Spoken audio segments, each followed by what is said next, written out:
को बेचैनी है कि क्योंकि 24 का रास्ता उनके लिए और भी ज्यादा मुसीबत भरा दिखाई दे रहा है। Bureau report, Republic Bharat.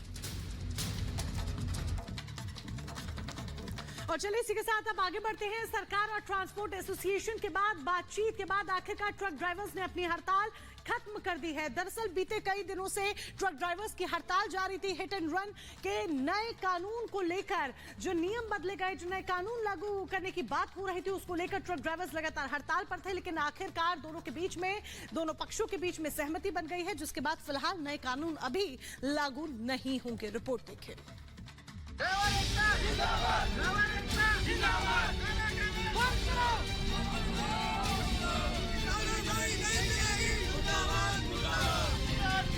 फिलहाल लागू नहीं होगा नया कानून। बैठक के बाद खत्म हुआ घमासान। ट्रांसपोर्टरों और सरकार में सुलह। बवाल के बाद हड़ताल वापस। देश भर में विरोध प्रदर्शन चक्का जाम के बाद ट्रक ड्राइवरों ने अपने हड़ताल को खत्म करने का फैसला किया है। हिट एंड रन मामले में गृह मंत्रालय की लंबी बैठक के बाद दोनों पक्षों में सुलह हो गई, जिसके बाद ट्रांसपोर्ट एसोसिएशन ने हड़ताल वापस ले ली है। सरकार ये बताना चाहती है कि ये नए कानून एवं प्रावधान अभी लागू नहीं हुए हैं।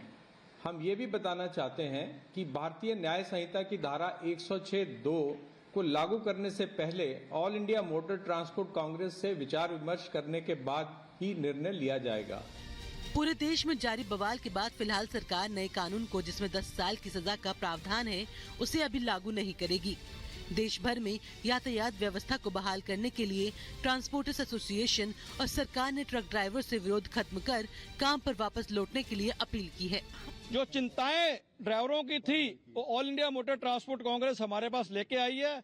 उच्च स्तरीय मीटिंग हुई है और हम स्पष्ट करना चाहते हैं, ये सरकार की मैं बोल रहा हूं, जो सरकार ने अपनी स्टेटमेंट दी है कि 106(2) 10 साल की सजा जुर्माना का कानून लागू नहीं है और इसे आगे हम चर्चा करेंगे। और हमें आश्वासन दिया है और ये हम भी उनसे अश्योर्ड करके आए हैं कि कानून आगे भी लागू नहीं होएगा, एक प्रक्रिया है। अब सरकार कानून लागू करने से पहले ट्रांसपोर्ट कांग्रेस से बात करेगी। इस बैठक में सरकार के तमाम वरिष्ठ अधिकारियों के साथ साथ ट्रांसपोर्ट एसोसिएशन के 10 सदस्य भी मौजूद थे। बैठक की शुरुआत से ही कयास लगाए जा रहे थे कि इसके बाद सरकार और ट्रांसपोर्टरों में सुलह हो जाएगी, जो कि सही साबित हुई। जुर्माने का भी प्रावधान था 10 साल, वो भी खत्म हो गया। दोनों कोई लागू नहीं। सर एक चीज है, खत्म, सब खत्म है। सर सुनिए, सर खत्म हुई है या फिलहाल इस बात को टाल दिया गया है? नहीं, बिल्कुल सब खत्म हुई। हिट एंड रन के नए कानून को लेकर सजा के प्रावधान पर देश भर में बवाल छिड़ गया था। बड़ी संख्या में ड्राइवर देश के कई हिस्सों में इस कानून के खिलाफ विरोध प्रदर्शन कर रहे थे। देश भर में चक्का जाम के बाद यातायात की समस्या के साथ ही फ्यूल का भी बड़ा संकट खड़ा हो गया। कई शहरों में पेट्रोल डीजल की किल्लत हो गई। इसके साथ ही लोगों को आने जाने में भी दिक्कतों का सामना करना पड़ रहा था। Bureau report, Republic Bharat. केंद्र सरकार ने जम्मू कश्मीर को लेकर एक खास रणनीति बनाई है। दरअसल गृह मंत्री अमित शाह ने आदेश जारी किए हैं आतंकवाद रोधी अभियानों को और मजबूत करने के लिए। क्या है ये पूरा मसला, दरअसल इस रिपोर्ट के जरिए आप समझिए। पीओके में हिंदुस्तान के खिलाफ रची जा रही साजिश के खिलाफ केंद्र सरकार ने जम्मू कश्मीर के लिए खास रणनीति बनाई है।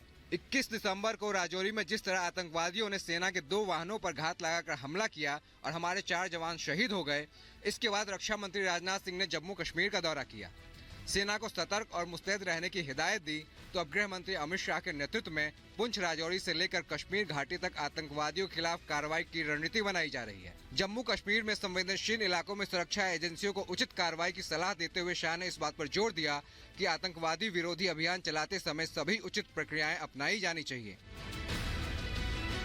ये निर्देश नॉर्थ ब्लॉक में एक उच्च स्तरीय बैठक में दिए गए। बता दें कि ये सब उस खुफिया जानकारी के आने के बाद किया जा रहा है जिसमें कहा गया है कि पीओके में आईएसआई भारत के खिलाफ एक बड़ी साजिश रच रहा है। Bureau report, Republic Bharat.